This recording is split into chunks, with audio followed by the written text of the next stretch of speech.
It was a cold morning at Westford University in Virginia. The sky was cloudy and the wind moved the leaves on the old trees. Students were gathering inside Hamilton Hall, a large and famous lecture hall. The topic of the event was written in bold on the screen behind the stage: mathematics and public policy. Inside the hall, the air was heavy with excitement and tension. Some students were talking loudly, others whispered as they found their seats. Journalists were already setting up their cameras, waiting to record something that could go viral. Senator John Kennedy was the guest for the day. He was known for his sharp tongue and strong conservative views. Some students respected him, but many disliked him because of his political ideas. They thought he was just another politician who talked too much but did not understand real problems. Professor Samuel Whitaker was waiting on stage. He was well known at the university and respected across the country. He had gray hair, sharp glasses, and a calm but serious face. Professor Whitaker was a proud liberal, known for challenging conservative leaders. Today, he had a plan. He wanted to embarrass Senator Kennedy in front of the students, the media, and the world. He believed Kennedy was only good at giving speeches, but knew nothing about real mathematics. Senator Kennedy arrived right on time. He wore a simple gray suit. His silver hair was neatly combed, and he smiled politely, but his eyes were sharp and watchful. He walked slowly to his seat, nodding to a few people along the way. Even though many students did not like him, they were curious about what would happen. The hall quickly filled with silence as Kennedy stepped onto the stage. Professor Whitaker stood to welcome him. His voice was calm, but his words carried hidden sharpness. "Welcome, Senator Kennedy. We've all heard about your famous speeches. Today, we'll see if your skills can survive outside the world of politics, where the numbers don't lie. Some students don't lie." Some students laughed softly. Whitaker smiled slightly, knowing that he had already created a moment of pressure.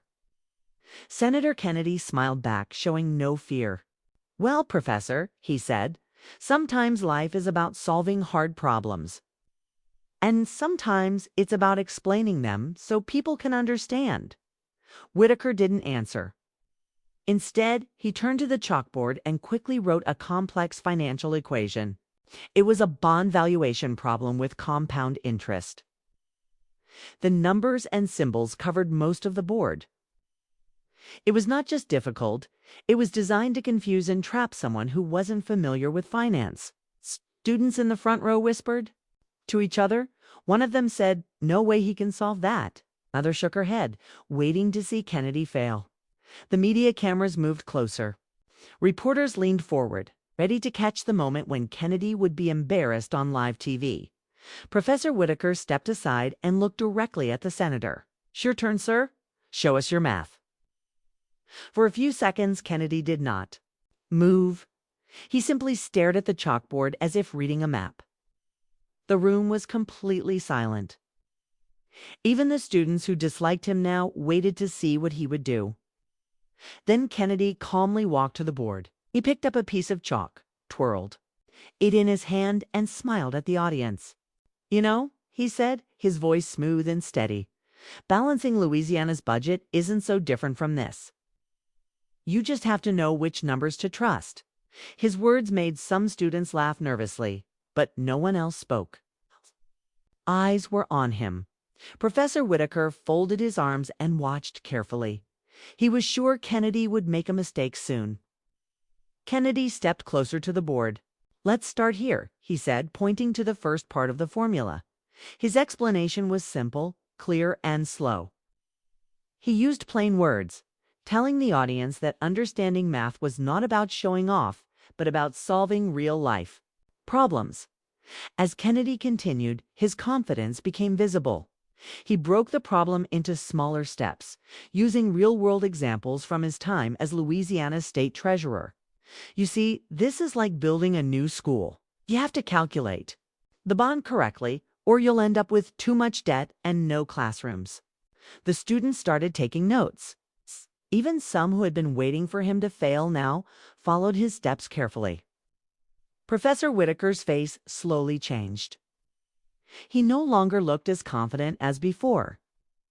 His plan to trap Kennedy was not working. Kennedy continued solving the problem step by step. He adjusted for compound interest, explained each symbol, and double-checked his calculations in front of everyone. The room stayed completely silent except for the sound of chalk moving across the board. When Kennedy finished, he stepped back and looked at the board. His final answer was clearly written and correct. He turned to Professor Whitaker with a small smile. "I believe that's the right answer, Professor. Would you like to double-check it?" The audience remained silent for a moment, then suddenly burst into loud applause. Some students cheered, some reporters quickly typed on their laptops, and a few even smiled in surprise. Whitaker said nothing. His plan to embarrass Kennedy had completely failed. Kennedy brushed chalk dust from his hands and returned to his seat, calm and steady. The room was no longer tense, was now filled with something else: respect. The applause still echoed in Hamilton Hall as Senator Kennedy sat down calmly, straightening his jacket. His face showed no pride, only quiet focus. Professor Whitaker, still standing near the chalkboard, tried to hide his frustration. His plan had failed. Kennedy had solved the problem, not with tricks, but with real knowledge. But the story wasn't over. As the audience slowly calmed down, the moderator stepped in to move the discussion forward. "Thank you, Senator Kennedy. Professor Whitaker, would you like to continue with the policy discussion?" Whitaker's voice was steady, but a sharp edge had entered his tone. "Yes, let's move to the real issue: how such financial policies affect the people." He shifted quickly, as if trying to regain control. He presented a complex argument that conservative budgets hurt education and healthcare. He spoke quickly, filling the air with numbers and studies that painted Kennedy's political camp as cold and careless. Kennedy listened carefully, his hands calmly resting on the desk. He didn't interrupt, he didn't smile, he waited. When Whitaker finished, Kennedy leaned forward, his voice firm but polite. "Professor, numbers don't just tell stories. They hide stories too. You see, we can talk about budgets and percentages, but real people are behind those numbers." The audience leaned in. Kennedy continued.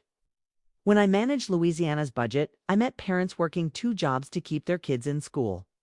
I met farmers losing their land because policies written in rooms like this didn't think about them. Math matters, but so does the story behind it."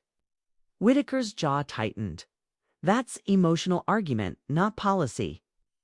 Kennedy smiled slightly. "It's leadership, Professor." Before Whitaker could reply, a student raised her hand. Emily, who had earlier doubted Kennedy, now spoke with curiosity. "Senator, you just solved a problem most of us found impossible. Why are you here?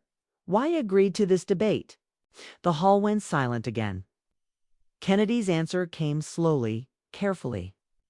"Because when you're not afraid to stand in a room full of people who disagree with you, you find the truth. And sometimes the people in power don't want that truth too.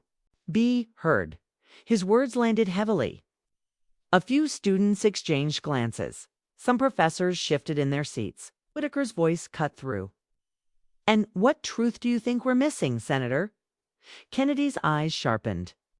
"I think some of us here are more interested in protecting old alliances than protecting students." The moderator sensed the rising heat. "Let's keep this on topic, please."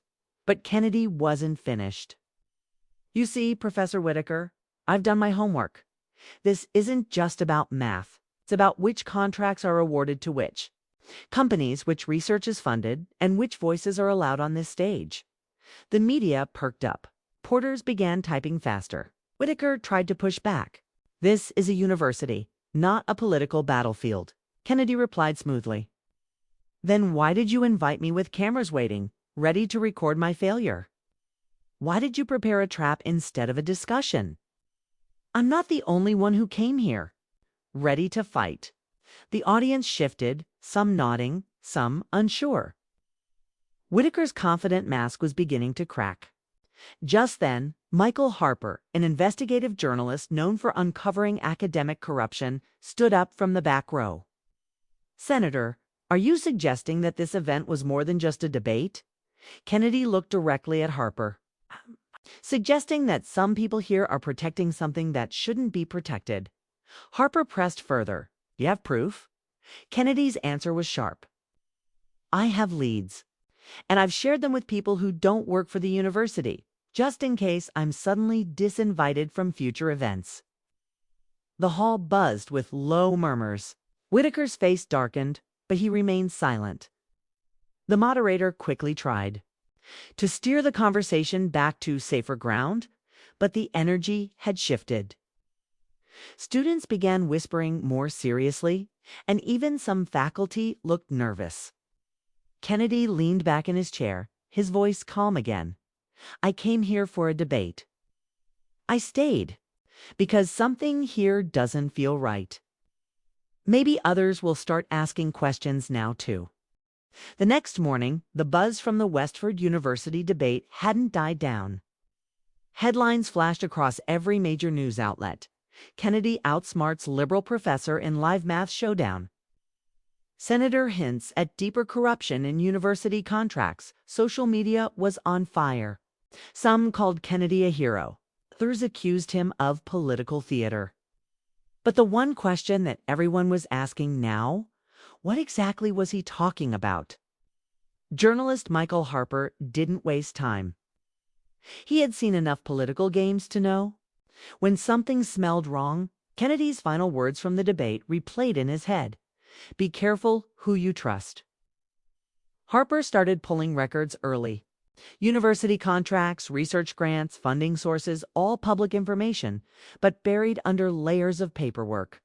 By noon, something caught his eye. Several multi-million-dollar contracts had been awarded over the last 5 years to one particular private firm, Whitestone Analytics. This firm had close ties to university officials and had consistently won contracts for data research, despite higher-scoring competitors being mysteriously disqualified. Whitestone Analytics was also known to have quiet relationships with government lobbying groups. Harper's gut tightened. It wasn't just about math. It was about money, influence, and who controlled the data used to push certain policies. He called his trusted contact inside the Department of Education, a mid-level analyst named Rebecca. "Look, I need everything you can find on Whitestone Analytics' bidding history. I think they're rigging the process." Rebecca hesitated. "Mike, that's dangerous territory. They have friends in powerful places." "So does the truth," Harper replied. Meanwhile, Senator Kennedy wasn't sitting still either. Back in Washington, D.C., he quietly met with 2 committee staffers. "Keep your eyes on any funding requests connected to Whitestone Analytics or Westford University. And tell me immediately if you see their name pop up on federal grants." One of the staffers raised an eyebrow. "Senator, this seems a bit personal. You sure you want to push this?" Kennedy's voice was cold but steady. "It's not personal. It's the principle. They tried to humiliate me in front of those kids. That means they're confident, maybe too confident. And people who are too confident usually make mistakes." At the same time, back at Westford University, Professor Whitaker met privately with Chancellor Deborah Ellis. His pride was bruised, but worse than that, he was worried. That journalist Harper, he's going to dig. Kennedy baited him on purpose. "We need to prepare." The chancellor frowned. "Prepare how?" Whitaker looked uncomfortable. "The Whitestone contracts. Need to make sure they're untraceable." The chancellor's expression hardened. "They were supposed to be clean." "Nothing's clean when people start pulling threads." Chancellor Ellis quickly picked up her phone. "I'll call our friends in the state office. We need to contain this." But the threads were already unraveling. Harper's contact, Rebecca, called him later that evening. "Mike, I found something. Some of the losing bidders filed quiet complaints, but the paperwork disappeared. The digital logs were altered." "Altered by who?" Rebecca's voice lowered. The university's internal servers show edits made by an IP address that belongs to Whitestone Analytics directly. Harper's heart pounded. That's direct tampering. It's a smoking gun. It's risky, Rebecca warned. If you publish this, they'll come after you. They always come after the truth first. Harper started drafting his story carefully, piecing together the timeline. But before he could finish, his phone buzzed again. Unknown number. Mr. Harper, stop digging, the voice said coldly. You're moving into dangerous territory. Walk away now or you'll regret it. The call ended before Harper could reply. He wasn't surprised. He was expecting it. But it meant he was getting close. The next morning, Harper met Kennedy in a quiet corner of a D.C. coffee shop. I've got proof, Senator. The contracts were rigged. The digital evidence connects Whitestone Analytics directly to internal university systems. Kennedy's eyes narrowed. And you got a warning call, right? Harper nodded. Yes. Kennedy sipped his coffee slowly. Good. That means we're hitting the right nerves. But what's your next move? Harper asked. Kennedy's answer was calm. I'm going to request a full Senate investigation into federal grant abuses tied to academic institutions. It'll put heat on them from the top. Harper raised an eyebrow. You know, they'll try to block you. They can try, but I've got something they don't. What's that? A public that loves a good fight. As Harper left the meeting, his phone buzzed again. This time it was a new tip, anonymously sent. Check Whitestone's offshore accounts. Follow the money. The story was growing larger and more dangerous, but neither Harper nor Kennedy were stepping back. They were stepping in deeper. The ripple effects spread quickly. By the next morning, news stations picked up Michael Harper's early report. Headlines flashed. Senator Kennedy targets university. Corruption Whitestone Analytics under federal scrutiny. Social media exploded with debates. Some students from Westford University felt betrayed, posting angry videos demanding answers. Others defended Professor Whitaker, calling it a political smear. In Washington, the pressure mounted. Kennedy's team filed an official Senate inquiry, request into Whitestone Analytics, focusing on possible manipulation of federal education grants. This was no longer a campus issue. It was becoming a national scandal. Professor Whitaker paced in his office. His hands trembled as he reread Harper's article. He slammed his fist on the desk. They weren't supposed to find this so fast, he muttered. His assistant, David, entered nervously. Sir, Chancellor Ellis wants to meet you immediately.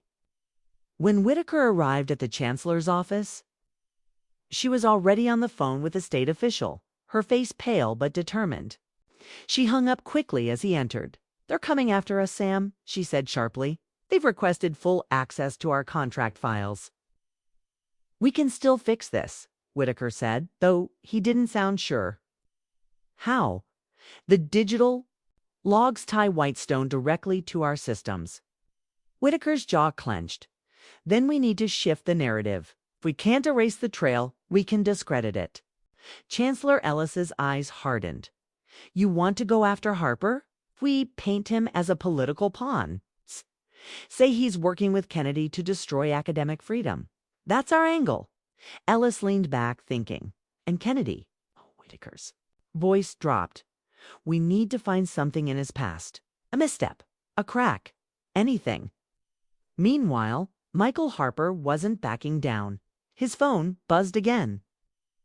It was Rebecca from the Department of Education. Mike, something's happening. Files connected to Whitestone's past contracts are disappearing from the government's servers. Disappearing. Harper frowned. That's tampering. Do you have backup copies? Rebecca's voice was tight. I saved some, but there. Scrubbing fast. It's like they knew exactly where to look. Harper realized what was happening. The university and Whitestone were trying to erase the evidence in real time. His next move had to be bold. He called Kennedy immediately. Senator, they're deleting files. They're trying to bury this. Kennedy's tone was calm but sharp. Let them try. I've already called for an emergency Senate subcommittee hearing. Public televised. Harper's heart jumped. They won't be ready for that. Kennedy's voice carried a quiet edge. That's the point. Within hours, the news broke. Senate to hold emergency hearing on university corruption. The clock was now ticking. Back at Westford, Chancellor Ellis and Whitaker met with Whitestone's legal advisor via a secure call. The advisor's message was cold. You've exposed the company. We will protect our interests, but if the university is dragged down, you're on your own. The call ended. Whitaker stared at his screen, feeling the walls closing in. They're cutting us loose, Ellis whispered. Whitaker's eyes darkened. Then we burn the ground behind us. That night, an anonymous news leak began circulating personal financial records that hinted Kennedy's campaign had accepted funds from questionable donors years ago. The leak was messy, incomplete, but designed to create doubt. Harper received a tip about the leak and rushed to fact-check it. After hours of digging, he realized the documents had been manipulated. It was a classic smear tactic. Throw dirt. Create confusion. Stall the investigation. But Kennedy anticipated it. When Harper called him, Kennedy's response was firm. They're using an old playbook. Let's not give them the distraction they want. Keep your focus on Whitestone. I'll handle the smear.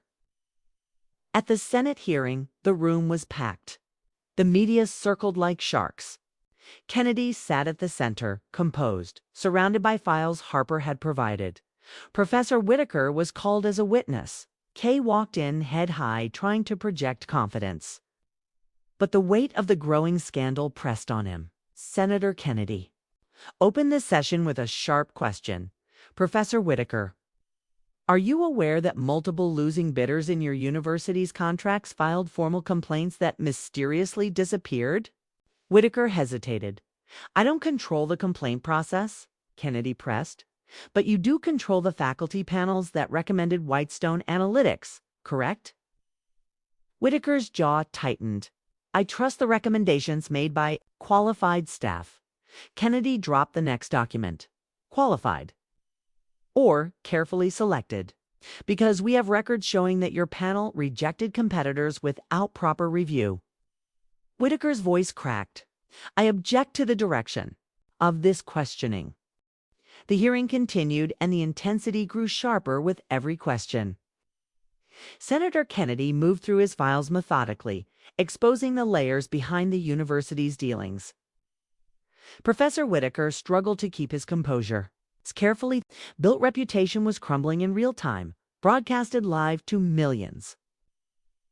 Kennedy presented a chain of emails showing how Whitestone Analytics had submitted their proposals long before the official bidding windows even opened.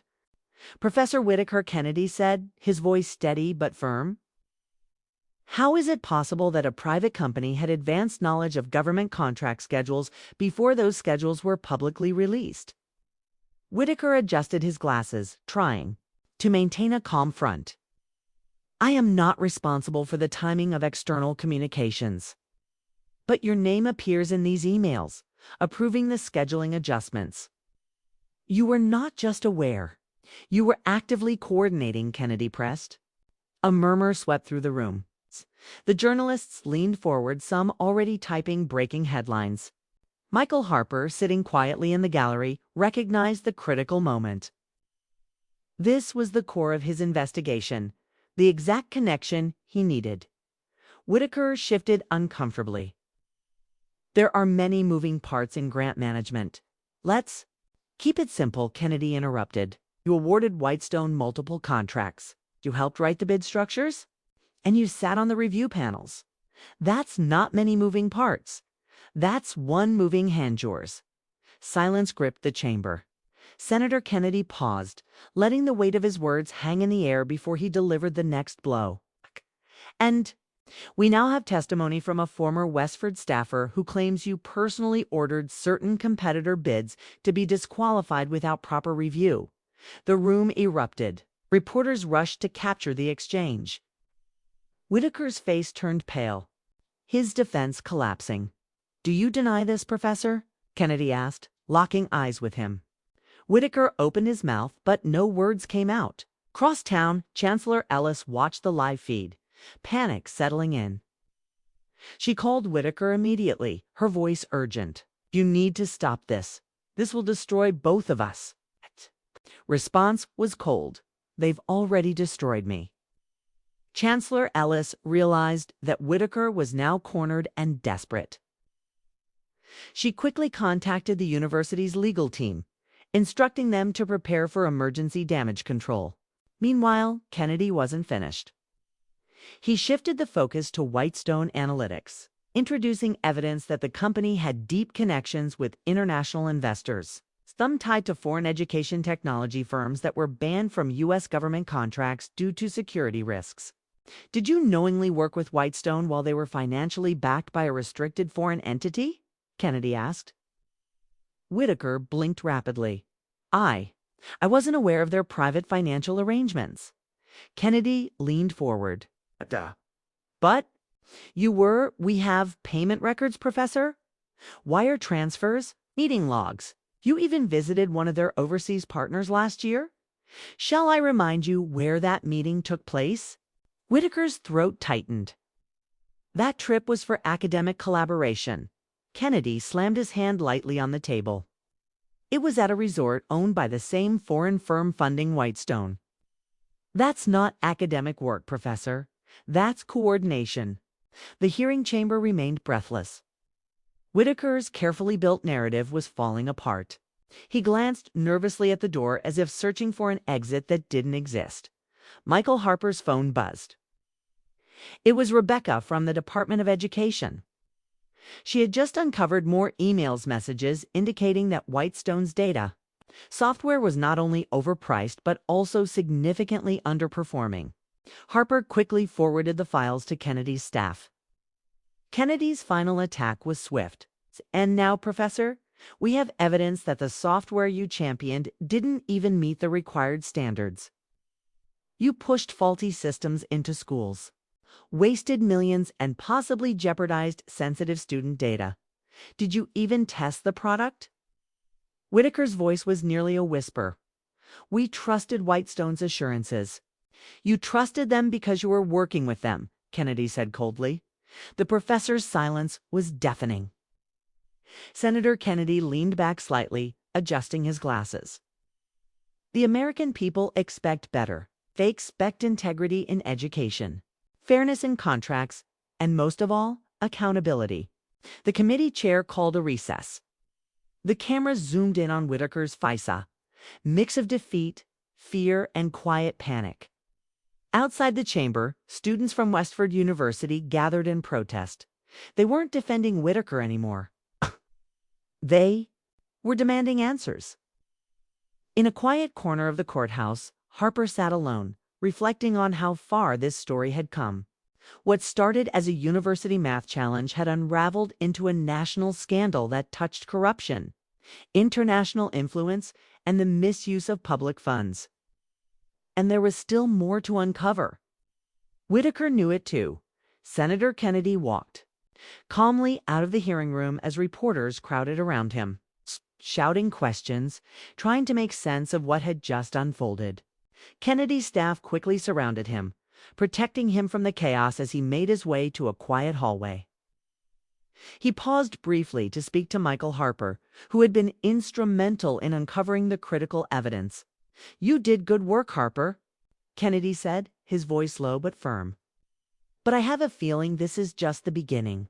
Harper nodded. There's more.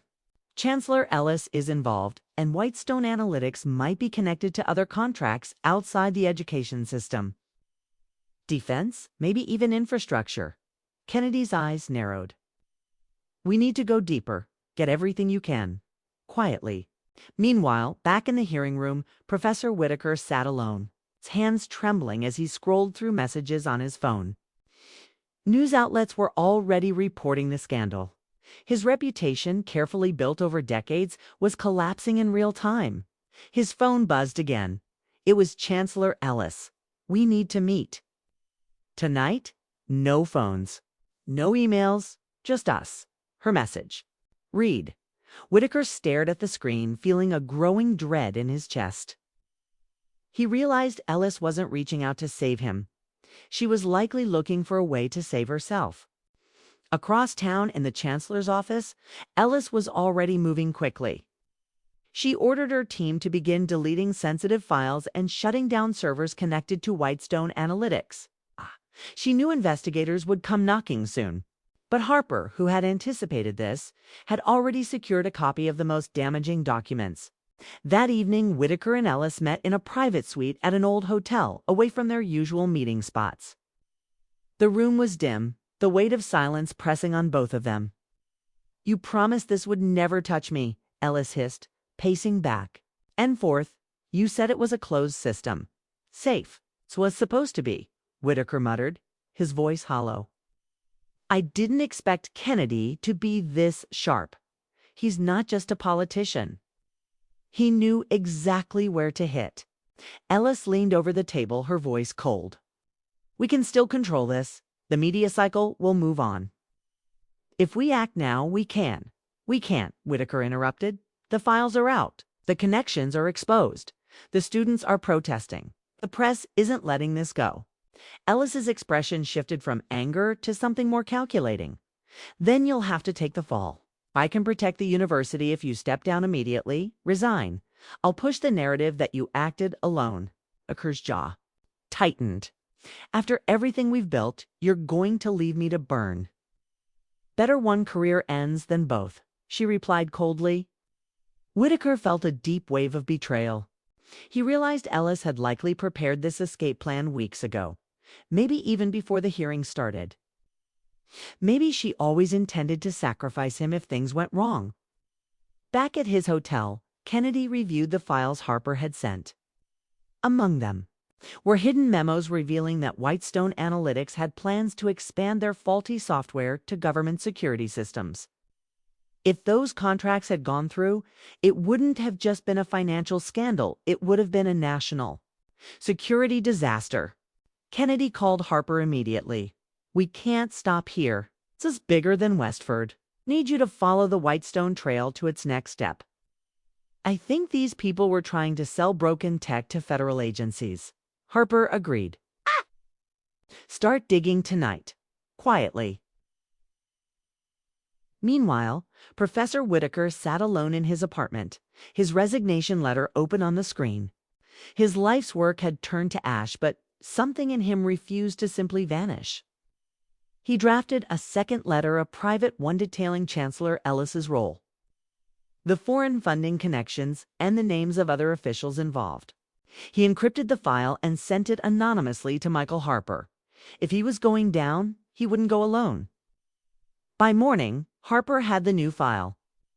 The story had evolved from academic dishonesty to a deep web of corruption that threatened to shake powerful institutions. Harper forwarded the evidence to Kennedy's team. In a press conference later that day, Kennedy stood before the cameras once more. "This isn't just about one professor or one university," he said. "This is about a system that allowed foreign influence, corruption, and fraud to slip through the cracks under the name of progress.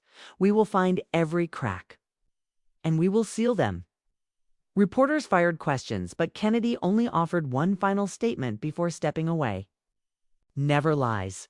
As Kennedy walked off the stage, the weight of the next battle was already on his shoulders.